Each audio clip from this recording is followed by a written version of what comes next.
अस्सलाम वालेकुम, क्या हाल है आप सबके। उम्मीद करती हूँ सब लोग ठीक ठाक होंगे। आज देखें मैंने स्पेशल जो है मेरी जो सास हैं वो किचन में आई थी इफ़राहीम साहब के लिए मूली के पराठे बनाने के लिए। इस पे क्या क्या डाला है? मूली है, प्याज भी है, प्याज है, हरा मसाला है। इफ़राहिम काफ़ी अरसे से उनको कह रहा था कि दादो दादो हमें पराठे खाने हैं मूली के। जो दादू हैं वो मूली के पराठे बहुत ही ज़बरदस्त बनाती हैं। वो बना रही थे पराठे तो मैंने थोड़ी सी वीडियो रिकॉर्ड की। उन्होंने कहा तुम्हारा तवा अच्छा नहीं है, इसमें पराठे अच्छे नहीं बन रहे। फिर उनको मैंने फ्राई पैन निकाल के दिया। मैंने कहा इसमें बनाए, इसमें अच्छे बनेंगे, नॉन स्टिक है। इसमें ना उन्होंने मूली को कद्दूकश किया हुआ था, प्याज को कद्दूकश किया हुआ था और फिर हरा मसाला यानी कि हरा धनिया और हरी मिर्चें ये चीज़ें डाली हुई थी और फिर अनारदाना पीस के और साथ नमक और चाट मसाला। मुझे कमेंट में आप लोग पूछ रहे थे कि मेरे ससुराल वाले एबटाबाद के हैं, तो वो एबटाबाद के नहीं हैं। लेकिन वो मेरा जो देवर है उसकी पोस्टिंग एबटाबाद हुई है, तो जो मेरी सास हैं वो आजकल उनके साथ रह रही हैं, इसके लिए वो एबटाबाद में अस्करी में रह रहे हैं वो लोग। जब मेरी सास पिंडी रहती थी ना तो मैं उनके साथ रहती थी, तो वो इस तरह से कभी मूली के पराठे हमें खिलाती होती थी, कभी आलू के पराठे खिलाती थी। तो बहुत ही मज़े के वो बनाती हैं माशाल्लाह से। वो हेल्दी और एक्टिव हैं, तो वो अक्सर जो है ना किचन में कभी कुछ बना रही होती हैं, कभी कुछ बना रही होती हैं। उन्हें शौक़ होता है कि वो अपने हाथ से ख़ुद कुकिंग करें। माशाल्लाह से एक्टिव है ना, उनको ये नहीं होता कि बस मैं एक जगह बैठी रहूँ और बस मैं हुक्म देती रहूँ। उनको ये होता है कि मैं ख़ुद कुछ ना कुछ करती रहूँ, क्योंकि उनको लगता है कि अगर मैं बिल्कुल बैठ गई ना तो फिर मैं बिल्कुल बैठ ही जाऊँगी। इसलिए वो अपना एक्टिव रहती हैं, किचन में भी काम करती हैं, फिर वो वॉक भी करती हैं और माशाल्लाह से वो सही ना, मैं कहती हूँ माशाल्लाह माशाल्लाह वो बहुत अच्छी और एक्टिव हैं। और ऐसे ही होना चाहिए बंदे को, कुछ ना कुछ करते रहना चाहिए। ये नहीं कि वो सबके खाने बनाती हैं, लेकिन अपने लिए वो कुछ ना कुछ करती रहती हैं। मैं जैसे बताया था ना कि वो हेल्दी खाना खाती हैं, तो वो इसलिए ना अपने लिए कभी कुछ बना रही होती हैं, कभी कुछ। तो जो नेगेटिव किस्म की बातें होती हैं ना उनसे वो दूर रहती हैं और सही हेल्दी एक्टिविटीज़ उन्होंने रखी हुई हैं अपने लिए, तो इसलिए वो उस चीज़ों में अपने आप को बिज़ी रखती हैं। खैर उन्होंने बहुत ज़बरदस्त किस्म का हम लोगों को पराठा ही बना के दिए गरम गरम, और साथ साथ एक एक पराठा देती जा रही थी कि अब इसको दो, अब इसको दो, गरम गरम साथ साथ खाना है। तो हम सब साथ साथ गरम गरम पराठे खाते, बहुत हम लोगों ने एंजॉय किया। आप लोगों ने देखा था कि मैंने पिछले दिनों एक ब्रीजे का सूट लिया था, तो आप लोगों को बहुत ज़्यादा पसंद आया था। और राबी सेंटर में किसी ने बताया हमें कि ब्रीजे की शॉप है जिसमें वो कुछ ऐसे ब्रीजे के कपड़े होते हैं जो कि वो सेल पे सेल करते हैं, मतलब कम प्राइजेज़ में देते हैं। और मैंने कहा मैं जाके देखती हूँ, पता नहीं वो ओरिजिनल होंगे नहीं होंगे। लेकिन जब मैं गई, क्योंकि आपको पता है कि मैं लेती रहती हूँ तो मुझे थोड़ा सा आइडिया है, तो वो बिल्कुल ओरिजिनल, या तो वो कॉपी थे, फर्स्ट कॉपी थे, मुझे नहीं पता, लेकिन वो बिल्कुल 100% जो है वो ओरिजिनल लग रहे थे। तो इतने प्यारे इनके प्रिंट्स थे। ये राबी सेंटर सदर वाला जो है ना उसमें ये शॉप है एक, तो शुरू में ही एक शॉप आती है, आप किसी से भी पूछने। मैंने कहा आप लोगों को मैं ज़रूर शेयर करूँगी कि अगर आप लोगों ने कपड़े लेने हैं रीज़नेबल प्राइजेज़ में इस तरह के, तो आप लोग एक चक्कर लगाएं इस शॉप का। इतने प्यारे कलर्स, मुझे तो ये नेवी ब्लू बहुत अच्छा लग रहा था सर्दियों के हिसाब से। शिफॉन के दुपट्टे वाले भी थे और जो गर्म दुपट्टे होते हैं वो वाले भी थे, बहुत ज़बरदस्त है। अब यह मेरा सूट देख रहे हैं, मैं कराची से लिया था। इस पर मैं लेसेस सेलेक्ट करती, अब टेलर के पास जाऊंगी और उसको ही सूट दूंगी और सिलवाऊंगी, फिर आपको दिखाऊंगी कि मैंने कैसा सिलवाया। एज़ यूजुअल मेरे पास पहनने के लिए कुछ नहीं था। कल कहीं पे मैंने जाना था, ऑफिशियल कोई लंच था, और हमेशा की तरह औरतों को होता है ना कि जब जाने लगो कहीं पे तब कभी कपड़े नहीं निकलते। और वाकई मेरे पास इस बार कपड़े नहीं थे, क्योंकि टेलर जो है वो मुझे लिफ्ट ही नहीं दे रहा। उसके पास इतने ज़्यादा कपड़े हैं अभी सर्दियों के कि वो मुझे कह रहे हैं कि बजे भी ठहर जाए, आपके कपड़े ज़्यादा हैं, भी ठहर जाए। तो वो मैंने एक जो है लेसेस ले ली एक ड्रेस के साथ। मैंने कहा चलो अगर टेलर ने मुझे टाइम दे दिया तो मैं सिलवा लूँगी। और इसके अलावा मैं कोई ऑप्शन देख रही थी जाके ब्रांड्स में, क्योंकि अच्छा मुझे ड्रेस मिल जाए। तो लाइम लाइट में इतनी प्यारी स्वेटर्स आई हुई हैं, इतनी प्यारी ना, मैंने कहा मैं कुछ शेयर करती हूँ, आप लोग देखें। मतलब सही असली वाली जो कि कभी ख़राब नहीं होंगे, इस तरह का उनका वुलन था। और थोड़ी सी फैंसी भी बनाई हुई थी ना कि अगर आप पार्टी वेयर पहनना चाह रहे हो तो आजकल की स्वेटर्स बड़ी चली हुई हैं, लेकिन प्राइजेज़ इनकी हाई हैं, 8,000 9,000 इस तरह की थी। अगर आपके पास पैसे हैं और आपका दिल है स्वेटर्स लेने का, तो लाइम लाइट का इस बार लाजमी चक्कर लगाइएगा। मैंने फ़िलहाल नहीं लिया, क्योंकि स्वेटर नहीं ली, क्योंकि मुझे अभी कपड़े लेने थे ना, और फिर मैंने लेसेस भी काफ़ी एक्सपेंसिव ले ली थी। आप यकीन करें उसकी थोड़ी सी लेसेस मैंने ली और 5,000 की लेसेस थी। और मैंने कपड़े भी अभी लेने थे, और मैंने कुछ अपनी स्किन की क्रीम्स भी लेनी थी, वो भी आपसे शेयर करूंगी। तो मैंने कहा अभी अगर मैं स्वेटर का भी टंटा खोल दूंगी ना तो फिर मेरी बेइज्जती होगी। तो मैंने सोचा कि अक्लमंदी का तकाजा यही है कि अभी मैं स्वेटर सिर्फ देख लेती हूँ, तो स्वेटर्स के लिए भी टाइम है, मैं बाद में आके ले लूँगी। कहते हैं ना कि अपनी इज्जत अपने हाथों में होती है तो इसलिए अपनी इज्जत बचाने के लिए मैं कुछ नहीं बोली, खामोश रही। अच्छा, मैं फिर एथनिक में चली गई, लाइम लाइट में मुझे कुछ अच्छा कपड़े नहीं मिले।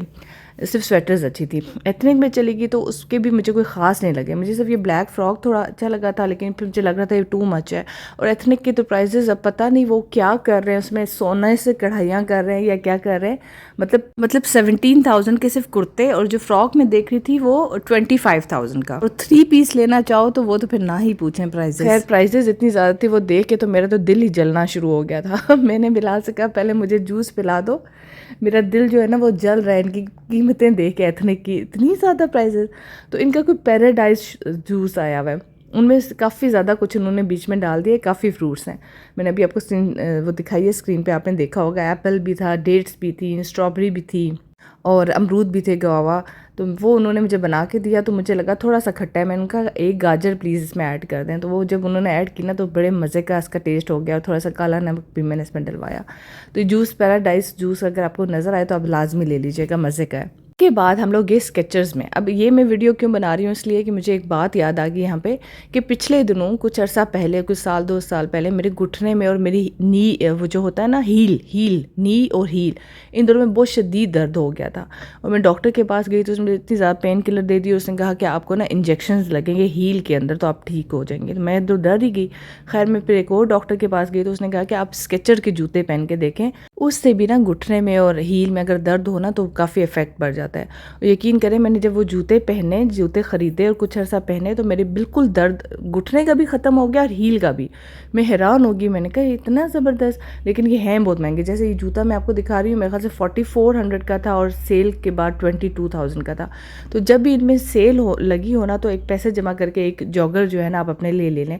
मैंने अभी भी वही जॉगर पहना हुआ था। मतलब मैं इस तरह से कभी भी कहीं जाती हूँ ना शॉपिंग के लिए कुछ, तो मैं वही जॉगर जो है ना वो पहनती हूँ स्केचर्स के आम तौर पे, ताकि वो मेरी जो है ना हील को प्रोटेक्ट करें। तो असल में अब उम्र ऐसी हो गई है ना कि अब आपको जॉगर्स वाली उम्र हो गई है। अब हमारे घुटनों को बचाने के लिए ना हमें अपनी केयर के लिए जो है ना जॉगर्स पहनने पड़ते हैं। फिर मैं आ गई थी ये डॉलर शॉप में, जो 270 रुपीज़ की शॉप थी ना, उसमें मैंने ड्राई फ्रूट जो लिया था ना तो वो मैंने बॉटल्स जो हैं मैंने कहा उसके लिए मैं ले लेती हूँ ताकि बॉटल्स में रख लिया करूँ ड्राई फ्रूट, फिर उसमें से निकाल के हम लोग खा लिया करें। जब ये मैं बॉटल्स लेके घर पहुँची तो वो मुझे पता चला कि ड्राई फ्रूट तो सब ख़त्म हो चुका है, बच्चे और बाबा उनके जो हैं वो फिनिश कर चुके हैं। मैं बॉटल्स इसलिए लेके आई थी।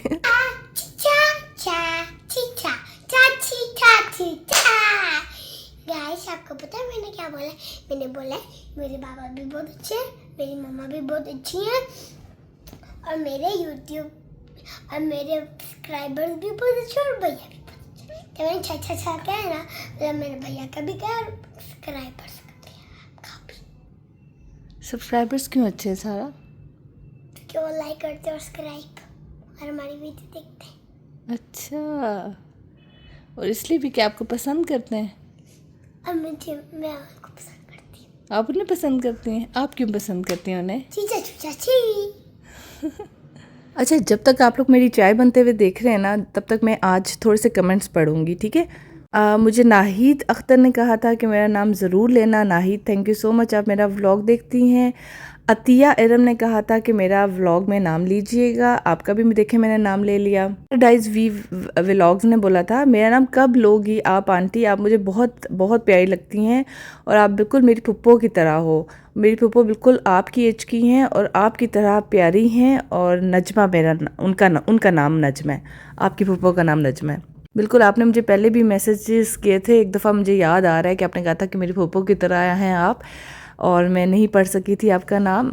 तो अभी मैंने आपका नाम भी पढ़ लिया, आपके पैराडाइज व्लॉग्स का नाम भी पढ़ लिया। इसका मतलब कि आपकी पुप्पो तो बहुत ही अच्छी होंगी अगर वो मेरी तरह हैं तो। अतिया इरम ने बोला था मेरा नाम लेना है। हेलो अतिया। जन्नत व्लॉग्स आपने कहा था कि मेरी बेटी का नाम लेना है, और सारा आपको बहुत अच्छी लगती है आपकी बेटी को। पहले भी आपने मैसेज किया था लेकिन आपने अपनी बेटी का नाम नहीं ना बताया, नहीं तो सारा खुद उसको हाय बोलेगी। आयशा ने बोला कि आपकी पहाड़ी सनुबू अच्छी लगी, आप इस लैंग्वेज में व्लॉग बनाया करें, बहुत मज़ा आया। और आप सराइकी आपको आती है? यार आयशा, बड़ी मुश्किलों से मुझे पहाड़ी थोड़ी बहुत आई है, इतना दिमाग नहीं है कि मुझे सराइकी भी आएगी, मुझे नहीं आती। हालांकि मैं मुल्तान में काफ़ी अर्सा रही हूँ, वहाँ औरतें सराइकी बोलती थी लेकिन नहीं आती मुझे। अबू बकर ने कहा कि आपने बहुत प्यारी लैंग्वेज बोल रही है, वीक में एक दफ़ा ये व्लॉग बना लिया करें। आपको समझ आ गई? पता नहीं सबको समझ आई होगी नहीं आई होगी। रेसिपीज़ ने बोला है कि मेरा नाम ज़रूर लेना, मैं आपका ब्लॉग बहुत शौक से देखती हूँ। मेरा नाम हाफिज़ा है। हेलो हाफिज़ा, क्या हाल है? और इंडिया से सीमा ने बोला था कि मेरा नाम प्लीज़ प्लीज़ लेना। हेलो सीमा, कैसी हो? और अबीरा ने कहा है कि सॉरी फ़ायज़ा जी, आपकी पहाड़ी बिल्कुल भी अच्छी नहीं है। बारियाँ विंडोज़ को कहते हैं और दरवाज़ों को बुआ कहते हैं। और मैं पहाड़ी नहीं हूँ, पटवारी हूँ, लेकिन मैंने पहाड़ी सुनी है और आइंदा बिल्कुल कोशिश ना करना इस लैंग्वेज में बोलने की। ठीक है भाई, नहीं कोशिश करते। कोई कह रहा है बोलो, कोई कह रहा है नहीं बोलो। मुझे पता है मेरी अच्छी नहीं है, लेकिन ट्राई तो करना चाहिए ना, इंसान को हर चीज़ ट्राई करनी चाहिए। इसलिए फिर मैंने भी ट्राई की है। और जिन लोगों को हंसी आई मेरी इस लैंग्वेज को सुन के, तो मुझे उनके लिए खुशी है। जिनको बुरा लगा उनके लिए फिर मैं माजरत चाहती हूँ, कोशिश करूँगी आइंदा ना बोलूँ। यहाँ पे भला मैं क्या कर रही हूँ, मैं ड्रेस डिज़ाइन कर रही हूँ, जो कि मुझे टेलर को भेजना है कि ऐसी लेस लगानी है। कि टाइम नहीं था कि टेलर यहाँ आता, तो मैंने फिर वो ड्रेसेस उसको बाइकिया करा के भेज दिया। फिर मैं यूँ ड्राइंग करके उसको बना के भेज दी थी कि इस तरह से आपने लेसेस लगानी है। होप कि कपड़े अच्छे सिल जाए, अल्लाह करे। इस तरह पूरी डिज़ाइनिंग करके मैं एक एक चीज़ लिख के उसको भेजती होती हूँ। ड्रेस सिल के आएगा तो मैं आप लोगों को भी दिखाऊंगी। लेसेस तो इतनी महंगी हुई है ना कि बंदा मतलब करे तो करे क्या, समझ नहीं आती कि ड्रेस लो, फिर लेसेस लो, फिर स्टिचिंग दो, अच्छा खासा महंगा पड़ जाता है। अपना ख्याल रखिएगा, लाइक ज़रूर कर दीजिएगा। अल्लाह हाफ़िज़।